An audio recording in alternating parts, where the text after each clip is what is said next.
አዲስ አበባ ውስጥ የሚኖር በአማርኛ ቋንቋ መማር አልፈልግም በአፍ መፍቻ ቋንቋ መማር ፈልጋለሁ ለሚል የማህበረሰብ ክፍል ምንድን ነው እናንተ ምላሽ? እንደሱ ከሆነ እና በቂ ቁጥር ካለው ዲሞክራሲያዊ ምላሽ ሊሰጠው ይገባል። ዲሞክራሲያዊ እንደ መብት ሊስተናገድ ይገባል። ግን በአማርኛ ቋንቋ መማር አልፈልግም በራሴ ቋንቋ መማር ፈልጋለሁ የሚል አዲስ አበባ ነዋሪ እስካሁን አልተከሰተም። ወደፊት አይከሰትም ማለት አይደለም፣ እስካሁን የለም። ይሄ እንትኑ ላይ ያለው አየር ላይ ያለው ይሄን ህዝብ ለመከፋፈል ህዝቡን ለመከፋፈል የሚፈልጉ ናቸው። የብሔር ብሔረሰቦች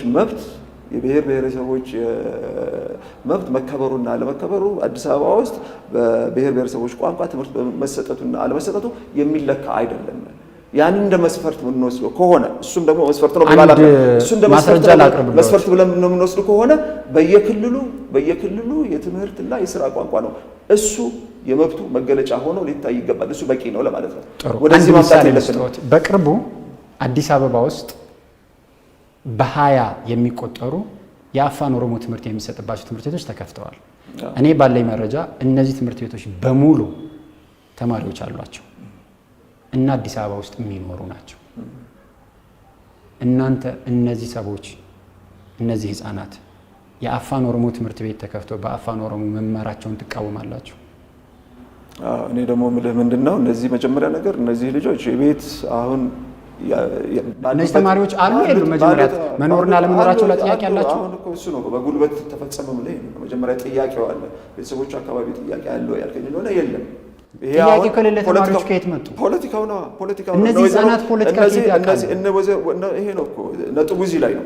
ከስር የመጣ ከስር ሳይሆን ከስር በመጣ ጥያቄ ተፈጸመ ያለ ነገር ሳይሆን ከላይ ከከንቲባው ቢሮ ወደታች በወረደ መመሪያ ነው እነዚህ ልጆች እየተመረጡ የወጡት። እንዴት ነው ሂደቱ መሆን የነበረበት? መጀመሪያ ህፃኖቹ አይደሉም የሚጠይቁት። ከ18 ዓመት በታች እኮ ያለው ጥያቄ መጠየቅ አይችልም። ቤተሰቡ ነው ሊጠይቅለት የሚችለው። ቤተሰቡ ተሰባስበው ተፈራርመው ወደ መስተዳደር መሄድ አለበት። ወደ መስተዳደር ቀርቦ መስተዳደሩ ደግሞ ይዞ ወደ ህዝብ መሄድ አለበት። ወደ ምክር ቤት መቅረብ አለበት። ምክር ቤት ውይይት ተደርጎበት ህዝቡ አስተያየት ሰጥቶ ነው ይሄ ነገር የተገበረው። በዚህ ሂደት አላለፍንም። ምንድን ነው የሆነው? ከላይ ነው መመሪያ ያወረደው። ከላይ መመሪያ ያወረደ ኦሮሞ የሚባሉ ተማሪዎች ተመርጠው ትምህርት እንዲቀበሉ በዚህ በአፋን ኦሮሞ እንዲወስዱ የተደረገው። ይሄን ነው እኛ ዲሞክራሲያዊ ሂደቱ ላይ ነው ጥያቄያችሁ ተቃውሟችሁ። አሰራሩ ላይ ደግሞ ፕላስ ፍላጎቱም የለም ነው። ትክክል ነው። ሂደቱ ላይ ነው ፕላስ አዲስ አበባ ውስጥ በተጨማሪ ብሔር ብሔረሰቦች ቋንቋ ትምህርት የሚሰጥበት ኒዶ ፍላጎቱ የለም። አዲስ አበባ ውስጥ ታዲያ እነዚህ ተማሪዎች ከየት መጡ? እኔ ይቅርታ አድርግልኝ ጥራቸው ናቸው እያሉኝ ያላችሁ? ህፃኖች እኮ አይደለም የሚገቡት። ህፃኖች እኮ ታዘው ነው የሚገቡት። ትምህርት ቤት ክፍል ውስጥ እኮ የሚገቡት ታዘው ነው። አረጋግጣችሁ ታዘው እንደሚገቡ? 100%። በምን አረጋገጣችሁ? ሄደን ነው ምን አሏችሁ? ትምህርት ቤቶች ሄደን መጀመሪያ ነገር መረጃው የመጣልን ራሱ እዛ በየትምህርት ቤቶች ካሉ መምህራን ነው። ምን አሏችሁ መምህራኑ? እንደዚህ አይነት ነገር አንዱን ትምህርት ቤት ሊጠቅሱልኝ ይችላል? የሄዳችሁበት ትምህርት ቤትና እነዚህ ህፃናት ተገደው ሳይፈልጉ በወላጆቻቸው ጫና ነው የተማሩ። አንዷን ትምህርት ቤት እሱማ ማስመታት ነው የሚሆነው። እሱንማ አልጠቅስልህ። የትምህርት ቤቱን ለምን መሰለህ እኔ ሄጄ ማጣራትና ይሄ ነገር ማስተካከል አልጠቅስልህ። ለምን መሰለህ እዛ ትምህርት ቤቶች ውስጥ ያሉትን መምህራን ማስመታት ይሆናል። ትምህርት ቤቱ ብቻ ይንገሩ። ትምህርት ቤቱ በአዲስ አበባ ዳር ሄደህ ያሉትን ትምህርት ቤቶች መመልከት ትችላለህ። በአዲስ አበባ ዳር ያሉትን ትምህርት ቤቶች ወደ መሀልም እየመጣ ነው። አሁን እኮ ማህበራዊ ሚዲያ ላይ ይሄ መረጃ አለ እኮ ከኛ በኩል እየወጣ ብቻ አይደለም። እኔ አሁን ትምህርት ቤቶችን ነቅሼ ማላወጣለህ ምንድነው እዛ ያሉትን መምህራኖች ማስመታት ስለሚሆን ነው። መረጃ የምናገኘው ግን ግልጽ እንዲሆንልን ከውስጥ ነው። ሁልጊዜ ከመምህራን ነው የምናገኘው፣ ከመስተዳድሩ ነው የምናገኘው። በጣም ክፍፍልና ልዩነት አለው። መስተዳድር ውስጥም በመንግስት ተቋማት ውስጥም ስምምነት የለም።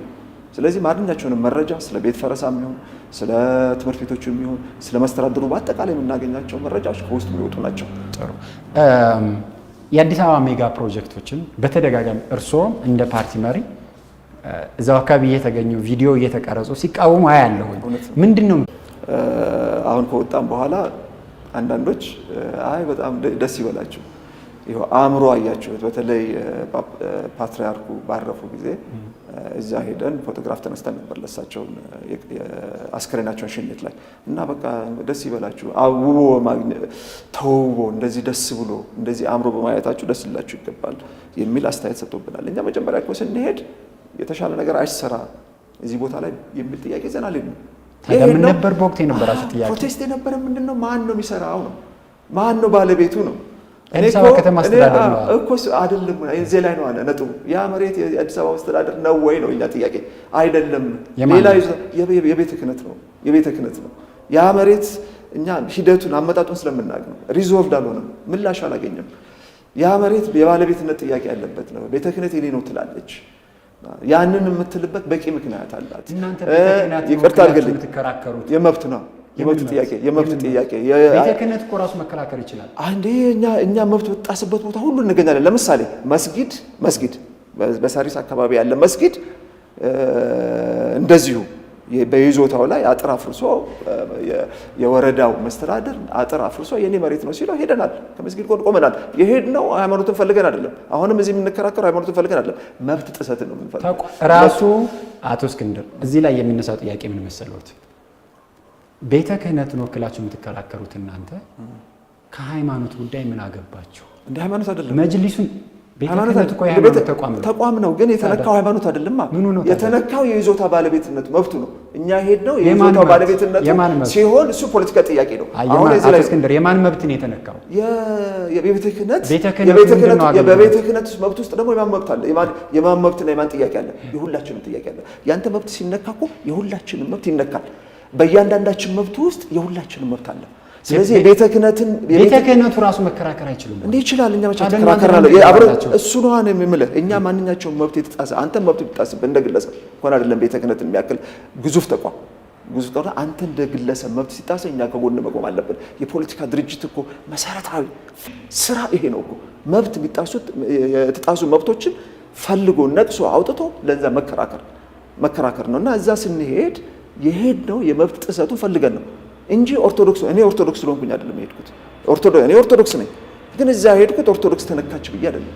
እዚህ ቤተ ክህነት ላይ ቤተ ክህነት እኮ የኦርቶዶክስ ተቋም ነው አውቃለሁ። የሄድኩት ግን የሄድኩት ለሃይማኖት የተቆርቆረ አይደለም። እዛ የሄድኩት ፖለቲካውን ተከትዬ ነው። የቤተ ክርስቲያኗ መብት ተጥሷል። ይቅርታ፣ የመብት ተጥሷል። ለምንድን ነው መብቷ የተጣሰው ያለ እንደሆነ ከበዛ በስተጀርባ ግዙፍ የፖለቲካ ጥያቄ ስላለ ነው። ቅድም ብያለሁ። ይሄ ትርክታል። አዲስ አበባ ላይ ማን ያለው? አዲስ አበባ ላይ እንዴት ከተማ ልትሆን ቻለች? እነማን ናቸው በዛ ሂደት የተሳተፉት የሚል ትልቅ የፖለቲካ ሂደት አለ። ዝም ብላ አይደለም እኮ ፖለቲካ ማነው ቤተ ክህነት እየተነካች ያለችው ከበስተጀርባው ፖለቲካ ስላለ ነው። እኛ አድሬስ የምናደርገው ስለዚህ ከዚያ ፖለቲካ ጥቃት ቤተክርስቲያኗን መጠበቅ የእናንተ ኃላፊነት ነው። ቤተክርስቲያኗን ብቻ አይደለም መስጊድንም የመጠበቅ አንተንም የመጠበቅ ኢማማን የኢትዮጵያ መምህራን ማህበርን መጠበቅ የሰራተኞች ማህበርን መጠበቅ ሁሉንም ህብረተሰቡን ከፖለቲካ ጥቃት የመጠበቅ የሁሉም የፖለቲካ ድርጅቶች ኃላፊነት ነው። በዛ ደረጃ ነው እኛ የምንሄደው። ሌላ እናንተ መስቀል አደባባይ የገሌ ነው ብላችሁ ዲፋይን አድርጋችሁ አቋም ስትይዙ ሌላው የሁላችንም ነውና የኛም መብት አለ ለሚለው ሰውስ እንዴት አድርጋችሁ መብቱን ታስጠብቁለታላችሁ? እሱ እኮ ይፈታ ነው የምንለው እኛ። እሱ ይፈታ ነው የምንለው። አሁን እዛ ሄዶ መንግስት ያንን ቦታ ሲቆፍር እሱ ባልተፈታበት ሁኔታ ነው እየተደረገ ያለው። ያንን ነው የተቃወምነው። መንግስት የኔ ይላል። ይቅርታ አድርገን መንግስት ህገወጥ ግንባታን እንቃወማለን። ህገወጥ ግንባታ ነው። ግንባታን ተቃውመናል። ማማሩን ቢያምር አንቃወምም። ግን ህገወጥ ግንባታ እንቃወማለን። ህገወጥ ግንባታ ነው የኛ ነጥብ። መንግስት የኔ ይላል። ቤተ ክህነት ሊሆን ይችላለች እንዳልከው፣ ሌሎች ሃይማኖት ተቋማትም እኛ መብታችን ይከበር እያሉ ነው። ይሄ ህጋዊ ማዕቀፍ ሄዶ መፈታት አለበት። ከተፈታ በኋላ ነው የቤተ ክህነት ጥያቄው አይመለስ የሚል አቋም ነበራቸው አይደል? አሁንም አላችሁ። እሺ ሌሎቹም እነሱም ጥያቄያቸው ይመለስ። እነሱ ተከራክራችሁ ታውቃላችሁ? ይመለስ። አንድ መግለጫ እስኪያወጡልን። አንድ ባልደራስ በመስቀል አደባባይ ጉዳይ ላይ የቤተ ክህነት ጥያቄ ይመለስ ከሚለው ውጭ ሌሎች መግለጫዎች ሁሉንም እኔ አሁን አይተን ብንነጋገራቸው ደስ ይለኛል። አንድ ምንለው ምንድነው የመብት ጥያቄ እኔ ቪዲዮ እኮ አለ። እኔ አሁን ቪዲዮን አደባባዩን ተመለከተ ይሄ ጥያቄ የሌላውም አማኝ ነውና ብላችሁ ሁሉንም እምነት እኩል አድርጋችሁ የተከራከራችሁበት ጊዜ የለም። እኔ ደግሞ ምልህ ምንድነው እኛ እዛ ሄደን የተቃወምነው የግድ ለቤተ ክርስቲያኗ ይሰጣት የሚል አቋም አይደለም። ይዞታው ሳይረጋገጥ የይዞታ ባለቤትነት ባልተረጋገጠበት ሁኔታ መንግስት እየፈጸመ ያለው ግንባታ ህገወጥ ነው የሚል ነው። ያነዛ ጥያቄዎች በነገራችን ላይ በወቅቱ አልነበሩም። እኛ ይህን ጥያቄ ባነሳንበት ጊዜ ወቅቱ አልነበሩም። ከዛ በኋላ የመጡ ጥያቄዎች ናቸው። ከዛ በኋላ ሲመጡ ደግሞ አልተቃወምናቸውም። መስተናገድ አለባቸው በፍርድ ቤት ታይቶ። በዚህ ጉዳይ ላይ ያላችሁ አቋም ስለገለጹልኝ ወደ ቀጣዩ ልለሽ። ሌላው እርስዎ ሲቃወሙ ያየሁት ቦታ የአዲስ አበባ ማዘጋጃ ቤት እድሳት ነው። እሱ ላይ ቃል በቃል እርስዎ ያሉት ምንድን ነው? ይሄ የአዲስ አበባ ማዘጋጃ ቤት በእድሳቱ ምክንያት ይዞታውን ቅርሱንና ቅርሱን አጥቷል ነው። ከእድሳቱ በፊት የነበረ እና አሁን የሌለ ቅርስና ይዘት ምንድን ነው? ውስጡን አሁን ለምሳሌ መሬቱን ተመልከተው። አሁን በቅርጽነት የተመዘገቡ ይዞታዎች ወይም ህንፃዎች ወይም አካባቢዎች እንዳሉ ነው የሚቀጥሉት። ለምሳሌ በኦሪጂናል በመጀመሪያ ሲገነቡ በጠጠር ተገንብተው ከሆኑ ጠጠሩን አንስተህ እብነ በረድ ማድረግ አትችልም። የተቀባው ቀለም የውሃ ቀለም ሆኖ እያለ አሁን ደግሞ ይሄ ዘይት ቀለም ይባላል። ዘይት ቀለም አድርገህ ልትቀይሩ አትችልም። የቀለሙን አይነት እንኳን መቀየር አትችልም። እኔ አሁን ዝርዝር ነገር አለው በተወይ ይሄ በቅርጽ ባለስልጣን የተቋቋመው እነዚህ ነገሮች እንዲከታተል ነው። በዚህ መንገድ ነው ወይ የአዲስ አበባ ማዘጋጃ ቤት እድሳት የተደረገው ነው የኛ ጥያቄ በሙሉ። አዲስ አበባ ማዘጋጃ ቤት እኮ ስንመላለስበት የኖር ነው ተቋም ነው። ከዚህ በፊት የነበረው ውስጥ ስንገባ የነበረው የአዲስ አበባ ማዘጋጃ ቤት አሁን የለም። አሁን የዱባይ ሞልም መስሏል። ሞል ነው የመሰለው። ቀርቋል። ማብረቅረቅ አልነበረበትም። በፊት መጀመሪያ ላይ የነበረውን ማንነት ይዞ መቀጠል ነበረበት። ይሄ ለምንድን ነው የሆነው? ህጉን በጠበቀ መንገድ አይደለም እንትን ያለው እድሳት የተደረገለት። ህጉ ምንድን ነው የሚጠይቀው? እንደዚህ አይነት ቅርጽ የተባሉ የቅርጽ ባለስልጣን የሚባል አለ። በሱ ውስጥ ማለፍ አለባቸው። እዛ ሄደው ነው እድሳቱ ከነሱ ጋር ተቀናጅተው ነው እድሳቱ መደረግ አለበት። እሱ ፈቅዶ ነው፣ ከንቲባዋ ፈቅደው ሳይሆኑ ቅርጽ ባለስልጣን ፈቅዶ ነው እድሳቱ መደረግ አለበት። በዚህ ሂደት ውስጥ አላለፈም እና ቅርጻችን ማንነታችን ተፍቋል፣ በላጲስ ጠፍቷል ያልነው ለዚህ ነው። እሱ ብቻ አይደለም። ታላቁ ቤተ መንግስት ላይ የተሰራው እኔ ሌላ ቃል የለኝም፣ ወንጀል ነው። እዛ ውስጥ የተደረገው ወንጀል ነው፣ ሌላ ማለት ነው። እዛ ትልቅ የታሪክ ማዕከል ነው ታላቁ ቤተ መንግስት እና እዛ ላይ የተፈጸመው ሁሉ ከህግ ውጭ ነው። በነገራችን ላይ እሱ በሂደት አብዛኛው የተሰራው ስራ መፍረሱ አይቀርም። ህግን ተገን አድርገን ማለት ነው። እነዚህ ግንባታዎች በሙሉ በቅርጽ ባለስልጣን ውስጥ አልፈው አዲስ አበባ ማዘጋጃ ቤት ገብቼ ደንግጬ ነው የወጣሁት። ገብቼ ነገርኩህ። ውስጥ ስገባ ዱባይ ሞል እኮ መስሏል። በዚህ በእንትን እኮ ስትመስል አብረቅርቋል። ማብረቅረቅ ትንሽ ደብዘዝ ብሎ የነበረው ማብረቅረቅ ስል እኮ በላይቲንግ ብቻ አይደለም። ላይቲንግ እያልኩኝ እኮ አይደለም። እና አልኩህ እኮ እብነ በረድ እኮ ተነጥፎበታል። ግን እብነ በረድ አልነበረበትም። ምን አዲስ አበባ ማዘጋጃ ኦሪጂናል ማንነቱን መጀመሪያ የነበረውን ማንነቱ ይዞ መቀጠል ነበረበት። ያልሆነም ታላቁ ቤተ መንግስትም ላይ እንደዚህ ተመሳሳይ ነገር ነው የተደረገው። ይሄም በሂደት መስተካከል ያለበት ነገር ነው እና አሁንም መንግስት ቆም ብሎ ማሰብ አለበት። ባለስልጣናት እንዳፈለጉ ግንባታ ማካሄድ አይችሉም። የህዝብ ንብረት ነው። ማንኛቸውንም ግንባታ በተለይ በቅርጽነት የተመዘገቡ ህንፃዎችና አካባቢዎች በቅርጽ ባለስልጣን በኩል ማለፍ አለባቸው። እንዳለ ባረጀ ገጽታቸው ይቀጥሉ ነው ወይስ ገጽታቸውን ጠብቀው ይታደሱ ነው? የእናንተ ገጽታቸውን ጠብቀው ይታደሱ። የሚመለከተው መስሪያ ቤት ደግሞ ፍቃድ ይሰጠው። ጥሩ፣ ወደ ሌላ ልለፍ። ሌላው አዲስ አበባ ውስጥ የሜጋ ፕሮጀክት የሚባሉትን የተቃውሞ ታነሳቸው ምክንያት የተበጀተው በጀት ለሌላ ዓላማ መዋል ሲገባው ለአንገብጋቢ ጉዳይ ለግንባታ ውሏል የሚል ነው።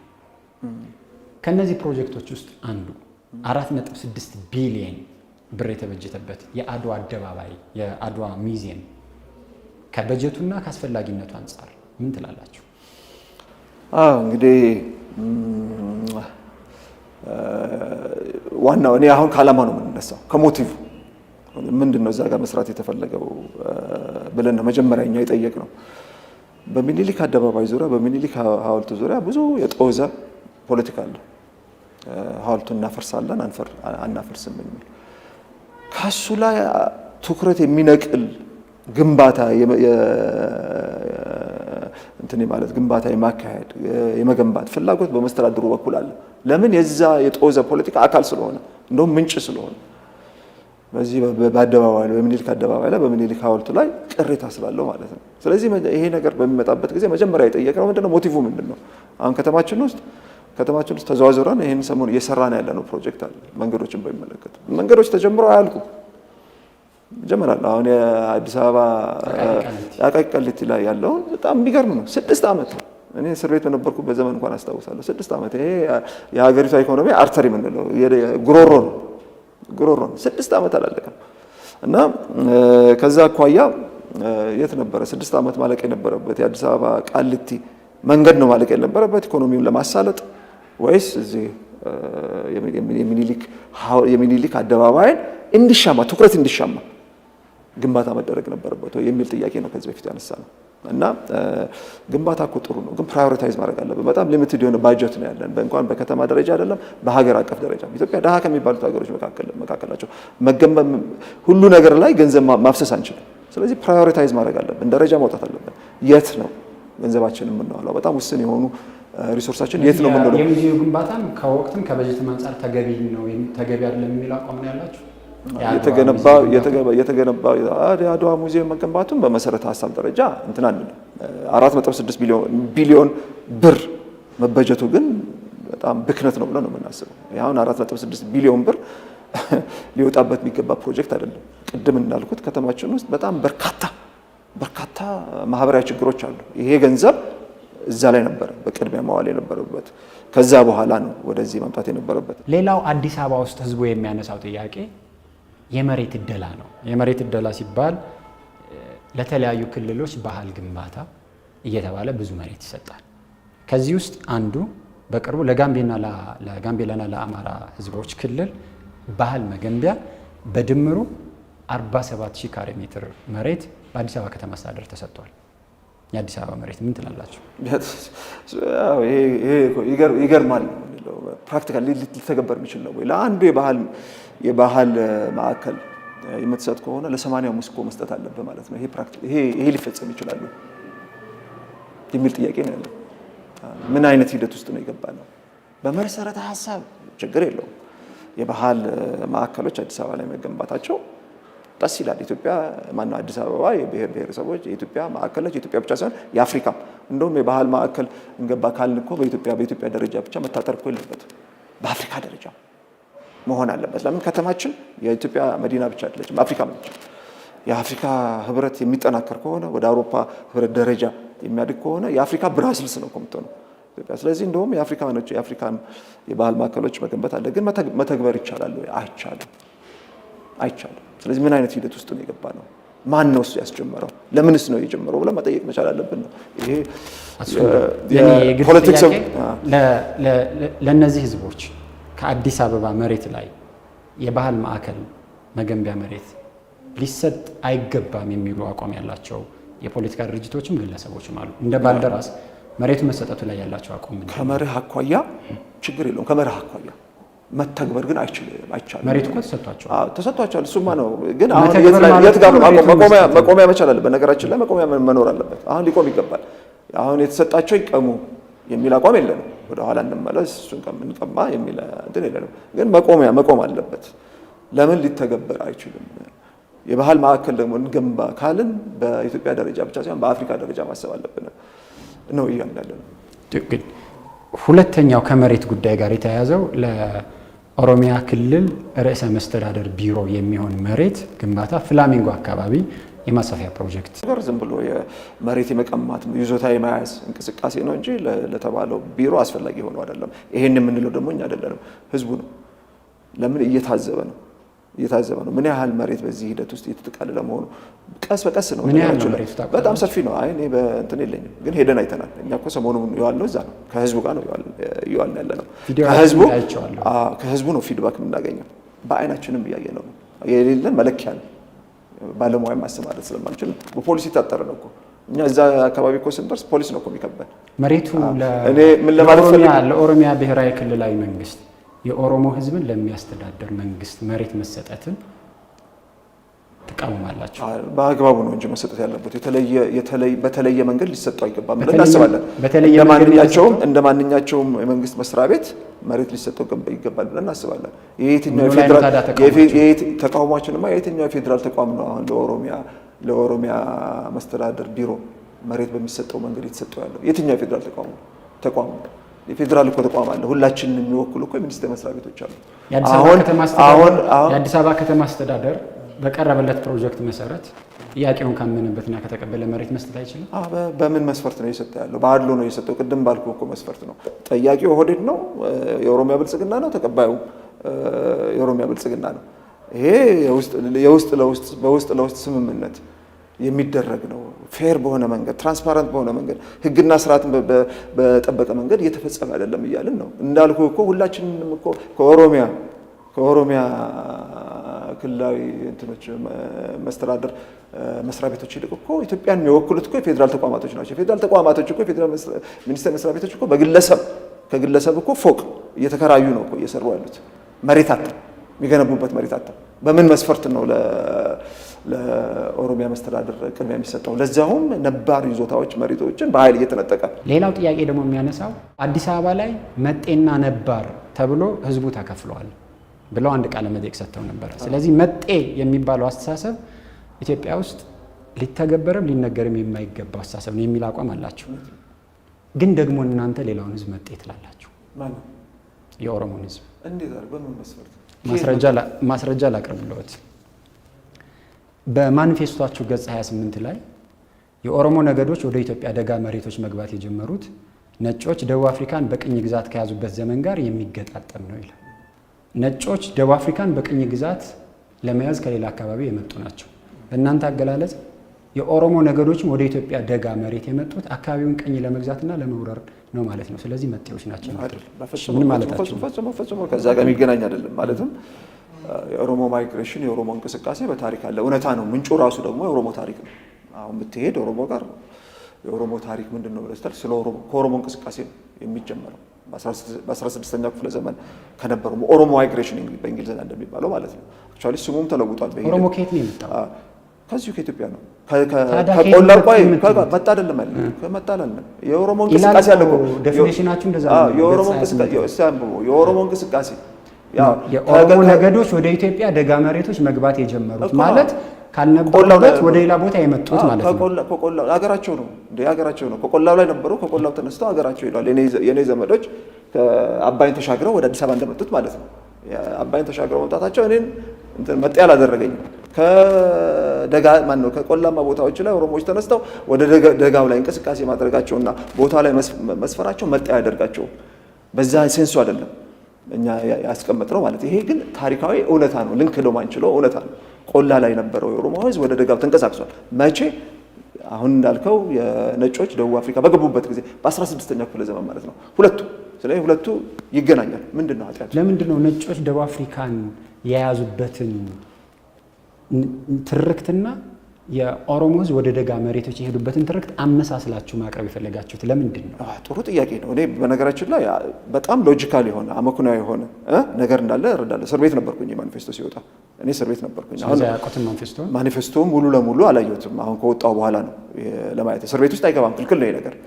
እስር ቤት ውስጥ ማኒፌስቶ ሲዘጋጅም አያውቁም እርስዎ? ማኒፌስቶ ይዘቱን አውቀዋለሁ፣ ይነገረኛል። እያንዳንዷን ቃል ግን አላውቅም። ስለዚህ አገላለጽ ማኒፌስቶ ትክክል ነው። ምንም አይነት በእርግጠኝነት ምነግርህ ምንድነው ጸረ ኦሮሞ የሆነ ስሜት ባልደራስ ውስጥ የለም። እንደገና ደግሞ ከተማሪው ንቅናቄ የተወረሱ ትርክቶችን ደግሞ የማባበል የመቀበል የመሸፋፈን ነገርም ደግሞ የለም። ታሪክን በታሪክነቱ በትክክል ነው እኛ የምንቀበለው። እውነታውን ደግሞ ከመናገር አንፈራም፣ አንሸሽም። ይሄ አሁን የተገለጸው እውነታው ነው እና ከዚህ በፊት እንዳለው ከዚህ በፊት እኛ ብቻ ሳንሆን የታሪክ ምሁራን እንደሚሉት ቆላ ላይ የነበረ ህዝብ ወደ ደጋ ተንቀሳቅሷል። 16ኛው ክፍለ ዘመን እንኳን የነበረው ወደ ሀገሩ ወዳልነበረበት አካባቢ ሲሄድ መጤ ይባላል አይባልም። ይሄ ነው ነጥባችን፣ እዛ ላይ ነው። ስለዚህ በዚህ ዴፊኒሽን እኛንም መጤ አትበሉ። ታዲያ ለምንድን ነው የአዲስ አበባን ሰዎች መጤ ይሉናል የምትሉት? በእነሱ በኩል የሚያነሱት ይሄ አካባቢ የሆነ ጊዜ ላይ የሆነ አካል ነበረበት፣ ከሆነ ጊዜ ጀምሮ ደግሞ የሆነ አካል መጣ ነው እንጂ የምንለው መጤ አይደለም የምንለው ይላሉ። እናንተ እነሱ የሚሉትን መጤ ይሉናል ካላችሁ እናንተ የምትሉትን መጤ ይሉናል ማለታቸው እነሱ ምን አሉ መሰለህ? እናንተ በሚኒሊክ ጊዜ የመጣችሁ ከሚኒሊክ ጊዜ አንስቶ የመጣችሁ ይሄ አካባቢ ኦሮምኛ ይነገርበት ነበር። ሚኒሊክ መጥተው እዚህ ከተማ ሲቆረቆሩ ከእሳቸው ጋር አብሮ ከከተማውን የቆረቆሩ ሰዎች መጤዎች ናቸው። በዚህ እነሱ መጤዎች ስለሆኑ በአካባቢው የነበረውን ቋንቋ ኦሮምኛ ቋንቋ ጨፍልቀው አስቀርተው በአማርኛ ተኩት ነው የሚሉት። ስለዚህ ይሄ ወደ ቦታው መመለስ አለበት። ይሄ በወረራ በኃይል ነው የሆነው። ይሄን አገላለጽ እኮ እናንተ እንደ ያነጋገር ትገልጹታላችሁ። ላንሳላችሁ ማንፌስቷቸው ላይ አዲስ አበባ ከመባሏ በፊት በረራ ትባል ነበረ። ነገር ግን በረራን የኦሮሞ አካባቢ ሰዎች መጡና በወቅቱ የነበሩትን የአማራን፣ የጉራጌን እና ሌሎች 5 ብሔሮችን ጨፍልቀው የራሳቸውን ማንነት ገነባላችሁ። ስለዚህ እናንተ መጤ እንባላለን የምትሉትን ያክል ሰውን መጤ ብላችሁ አስቀምጣችሁ አይደለም። ይሄ የታሪክ አይደለም። አይ እንደዚህ በዚህ መልክ አይደለም። ይሄንን እኛ ህገወጥ ነው፣ መቀልበስ ነበረበት፣ ወረራ ነው፣ ቅኝ ግዛት ነው፣ ጭፍለቃ ነው። ማለትም ጭፍለቃ ይላል ማፍስታችሁ ላይ ይላል። ሁለት አይነት ጭፍለቃ አለ። በታሪክ ብያኔ የሚመጣ ጭፍለቃ አለ፣ በኃይል መጣ ጭፍለቃ አለ። በታሪክ ሂደት ውስጥ የመጣ ጭፍለቃ ልንቀበለው የሚገባ እውነታ ነበር ነው እኛ የምንለው። በዛ መንገድ ይሄ ነገር በሆነ ያ ማህበረሰብ ተስተጋብሮ እዛ ከነበረው ህዝብ ጋር ኦሮሞ መጥቶ ተጋብቶ አዲስ ማንነት ማምጣቱን እንደ ችግር አንመለከተው። በቃ የታሪክ ብያኔ ነበር ወቅቱ የነበረ ተቀብለናል። ማንነታችን ነው። እዛ ውስጥ እኛ አለን። እዛ ኦሮምኛ የሚናገር ማህበረሰብ ውስጥ ሁላችንም አለን። አማራውም፣ ጉራጌውም፣ ኦሮሞውም ሌሎች ብሔረሰቦችም በወቅቱ በረራ ላይ ነበሩ። በቃ ያ ማንነታችን ነው። አሁን ደግሞ ከአፄ ምኒልክ በኋላ ደግሞ አዲስ ቋንቋ አዲስ ማንነት ተፈጥሯል። ይሄም እኛ ነን። ይሄንን ተቀብለን መሄድ አለብን። የታሪክ ብያኔዎቹን ወደ ኋላ ሄደን ለመቀልበስ ወይም ደግሞ እንደ ወረራና እንደ ህገ ወጥ ተግባር መመልከት የለብንም ነው የምንለው። አቶ እስክንድርን ብታገኛቸው ብሎ ሰው እንድጠይቅ የነገሩኝ ጥያቄዎች ነው። የአዲስ አበባ ኮንዶሚኒየሞች በህገወጥ መንገድ ተሰጥተዋል ብለው ፊርማ ሲያሰባስቡ ነበር። ቤተ መንግስት ላይ ያለውን ፒኮክ እናስነሳለን ብለው ፊርማ ሲያሰባስቡ ነበር። የመስቀል አደባባይን ግንባታ እናስቆማለን ብለው ፊርማ ሲያሰባስቡ ነበር። እሺ፣ የተለያዩ ክስተቶችን በመሰብሰብ ለህዝብ ምላሽ እናሰጣለን ብለው ከመቀስቀስ ከማስፈረም ደርሶ ነበረ። የታደረሷቸው የሚል ህዝብ ጥያቄ ያለው ምንድን ነው የእርሱ ምላሽ? እነዚህን ነገሮች እኛ የምናስፈርመው በዚህ ስርዓት ውስጥ ምላሽ እንዲያገኙ አይደለም። እነዚህ የአስተዳደር በደሎች አይደለም። በዋና ነገር እኛ ፊርማ የምናሰባስበው ተመዝግበው እንዲቀመጡ ነው። እነዚህ ነገሮች ችግሩ እንዳለ በወቅቱ ተቃውሞ እንደቀረበባቸው መስተካከል እንዲገባባቸው ሬካርድ ለመያዝ ነው። ለምን አንድ ቦታ ላይ መፍትሄ ማግኘት ይችላሉ፣ ማግኘትም አለባቸው ብለን ስለምናምን መቼ ስርዓት ለውጥ ስናመጣ በዚህ ባለው የአዲስ አበባ ህዝብ አቶ እስክንድር የአዲስ አበባን ህዝብ የምትቀሰቅሱት የተፈጸመውን ነገር ታሪክ እየመዘገበው እንዲሄድ ነው፣ መፍትሄ እንዲያገኝ ነው። በምን አይነት ነው? ሁለት አይነት ይህን ጥያቄ የሚያነሱት ሰዎች ምንድነው ይሄ ችግር አስተዳደራዊ ችግር ስለሆነ ፊርማ ሰብስባችሁ ሄዳችሁ ወደ ወይዘሮ አዳነች ፊርማውን አስገብታችሁ መፍትሄ አላገኛችሁም፣ ስለዚህ እናንተ ጋር ስህተት አለ ያሉን ነው። እኛ ደግሞ ምንላቸው ፊርማ የምናሰባስበው ወይዘሮ አዳነች ጋር ሄደን ለማቅረብ አይደለም። የስርዓት ችግር እንዳለ አንድ ህዝቡን ለማስተማር፣ ሁለት ደግሞ እነዚህ ችግሮች መፍትሄ የሚያገኙት ስርዓቱን ለውጠን የመንግስት መዋቅርን ተቆጣጥረን እነዛን ፊርማዎች አጣቅሰን ስናስተካክላቸው ነው። ለረጅም ጊዜ ግብ ነው ፊርማ የምናሰባስበው እንጂ ለአስተዳደራዊ መፍትሄ አይደለም፣ ለፖለቲካዊ መፍትሄ ነው። እኛ የምንሰራው ለፖለቲካዊ መፍትሄ ነው፣ ለአስተዳደራዊ መፍትሄ አይደለም። ችግሮቹ አስተዳደራዊ ናቸው ብለን አናምንም፣ ፖለቲካዊ ናቸው። አጠቃላይ እንቅስቃሴያችን በሙሉ የፖለቲካ ለውጥ ማምጣት። ከዚህ በኋላ እርስዎ እንደ ባልደራስ ፕሬዚዳንት የሆነ ጉዳይ ተከስቶ እዚህ ጉዳይ ላይ የተከሰተውን ነገር ኑ ተቃውሙት ብትሉ እነዚህ ሰዎች የሚመጡት ፊርማ ለማሰባሰብ ነው እንጂ መፍትሄ ሊሰጥ አይደሉም ብለው መፍትሄ የማይሰጥ ስብስብ አድርገው እንዲቆጥሯቸው ምክንያት አይደለም። ሁላችንም በነገራችን ላይ እነዚህ ችግሮች ቁንጽል ችግሮች አይደሉም። አንድ ቦታ የሚከሰቱ ችግሮች አይደሉም። ያጠቃላይ ቅድም ብያለሁ፣ ያጠቃላይ ስርዓታዊ ችግር መገለጫዎች ናቸው። እኛ የምንለው ምንድነው ይህንን ስርዓት መለወጥ አለብን። ይህን ስርዓት ማለወጥ ከሆነ ያፈርሰናል። እንደ ሀገር እንደ መንግስት አይደለም። ብልጽግና እንደ መንግስት ማፍረስ ብቻ ሳይሆን እንደ ሀገር ያፈርሰናል። እንሰባሰብና ሀገር እናድንና ወደ እነዚህ ችግሮች እንመልሳቸዋለን ነው ምንለው። ስለዚህ በምንሄድበት ጊዜ እኔ ሁሉም ሰው እንዲገነዘብ የምንፈልገው አስተዳደራዊ መፍትሄ ፍለጋ አይደለም የምንሄደው። አሁን ያለውን ችግር ይዘን ወደ መስተዳድሩ ሄደን ለዛ መፍትሄ እናገኛለን አይደለም። በሂደት በረጅም ጊዜ ትግል የረጅም ጊዜ ግብ ነው የምናስቀምጠው። ለረጅም ጊዜ ትግል እንዘጋጅ ለማለት ነው የምንሄደው። ጥሩ። ከእናንተ በተቃራኒ አስተላለፍ ላይ ያሉ የፖለቲካ ኃይሎች የሚያነሱት ጥያቄ ላንሳ። ምክንያቱም በቅርቡ በአዲስ አበባ ላይ ትኩረት ያደረገውን ክልል አቀፍ ፓርቲ ሀገር አቀፍ ፓርቲ የማድረግ እንቅስቃሴ ላይ እንደሆናችሁ መረጃው ስላለኝ ነው። ምንድን ነው የሚያነሱት? ባልደራስ የኢትዮጵያን አወቃቀር የፌዴራል አወቃቀር የብሔር ብሔረሰቦችን መብት ወደ ኋላ የሚመልስ እሳቤ ያለው ነው የሚል ትችት ለሚያቀርቡ ከእናንተ ተቃራኒ ለቆሙ የፖለቲካ ኃይሎች ምንድን ነው ምላሽዎት? በምን መስፈርት ነው ወደ ኋላ የምንመልሰው? ትርክቱን ስላልተቀበልን የብሔር ኢትዮጵያ የብሔር ብሔረሰቦች እስር ቤት ናት የሚለውን ትርክት ስላልተቀበልን አልነበረችማ። ከዛ ነው ብሔር እኩል መብት አግኝቶ ኢትዮጵያ ውስጥ የብሔር ጭቆና አለውን የሚለውን በመሰረቱ አንቀበልም። ምንድነው ለምንድን ነው እንደዚህ ለምትሉት ብለህ የጠየቀኝ እንደሆነ መጀመሪያ ምንድን ነው እንደ መስፈርት ያቀረቡት? ወደ ስታሊን መጽሐፍ ነው ኔሽንስ ኤንድ ናሽናሊቲስ የሚሉት መጽሐፍ አለ ስታሊን የጻፈው።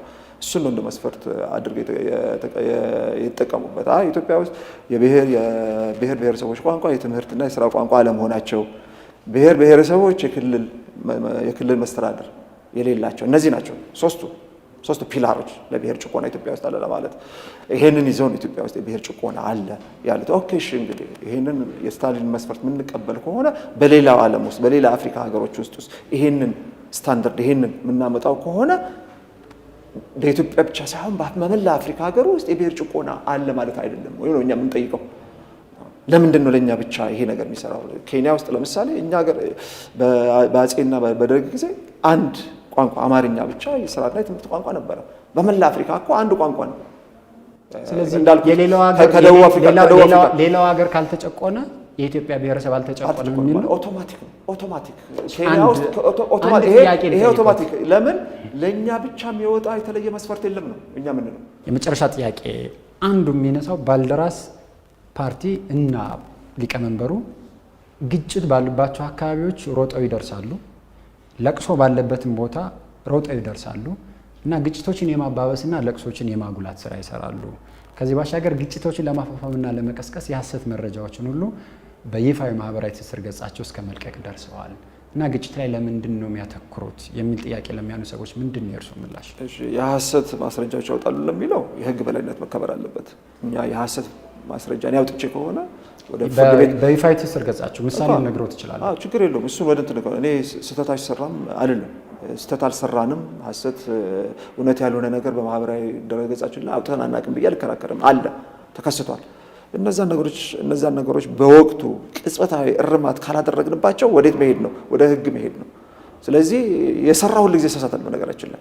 ስለዚህ እኛ የምንሳሳተው ስለምንሰራ ነው። ያልተሳሳቱ ካሉ ስለማይሰሩ ነው የማይሳሳቱ። ስለዚህ ኮንሲስተንትሊ ግን እንደ ፓተርን ኮንሲስተንትሊ ግን የሐሰት ማስረጃ የምናወጣ ከሆነ የህግ በላይነት ተግባራዊ መሆን አለበት። ወደ ፍርድ ቤት ውሰዱን ነው የምንለው እኛ። በእኛም ላይ ህጉ ተግባራዊ ይሁን ነው የምንለው። አንዳንድ ጊዜ ለምንሰራቸው ስህተቶች ግን ሰው የሰራ ተቋም እንደ ግለሰብም እንደ ተቋምም አንዳንድ ጊዜ ስህተት እንደሚሰራ ታሳቢ ተደርጎ ይታለፋል። እኛ የሰራናቸው የሐሰት ዜናዎች ወይም ደግሞ የሰራናቸው ስህተቶች በዚህ አግባብ የመጡ ናቸው እንጂ ፓተርን ግን የለንም። የመዋሸት ልምድ የለንም። ይሄ ግጭቱን በሚመለከት ደግሞ ይቅርታ ላስጨረስኩም ልቀጥል ይችላል። እሺ የግጭት